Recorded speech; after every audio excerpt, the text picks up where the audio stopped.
ওমানের মরুভূমি আর শুষ্ক পরিবেশের মধ্যে ফুটে উঠেছে সবুজের সম্ভার। ওমানের কৃষিক্ষেত্রে একটি নতুন অধ্যায় শুরু করেছেন বাংলাদেশি কৃষকরা। সেখানে তারা চাষ করছেন শসা, মূলা, ঢেঁড়স এবং অন্যান্য দেশীয় সবজি। এই সাফল্যের পেছনে রয়েছে বাংলাদেশি কৃষকদের পরিশ্রম, দক্ষতা আর উদ্ভাবনী চিন্তাভাবনা। ওমান থেকে পলাশ শীলের পাঠানো তথ্যচিত্রে ডেস্ক রিপোর্ট। 250-টিরও বেশি ডিজাইন অপশন নিয়ে ওয়ালটন স্মার্ট ফ্রিজ, বোঝে আপনার প্রয়োজন। মধ্যপ্রাচ্যের মরুভূমির দেশ ওমানের দোচোখ যেদিকে যায় শুধু সবুজ আর সবুজ।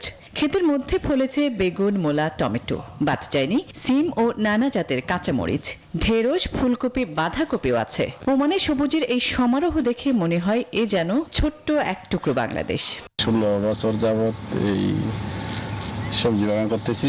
এই মাজারাটা আগে মরুভূমি ছিল, শুধু আছিল গাছ, ওই যে খাড়া গাছ বলে আরবিতে, এগুলা ছিল। এগুলা এখানে শেওয়াল দিয়া সাফাই করিয়া তারপরে সেবক দিয়া শুরু। পরিশ্রম করলো আমরা একটু ভালো, আমাদের ফ্যামিলি চলে এই পয়সা দিয়া। আর এসব সবজি চাষ করে তাক লাগিয়ে দিয়েছেন প্রবাসী বাংলাদেশি কৃষকরা। ওমানের বাজারে বাংলাদেশি সবজির চাহিদা দিন দিনই বাড়ছে। এতে নিজেদের পরিবারের জন্য ভালো আয় নিশ্চিতের পাশাপাশি স্থানীয় বাজারে অবদান রাখছেন কৃষকরা।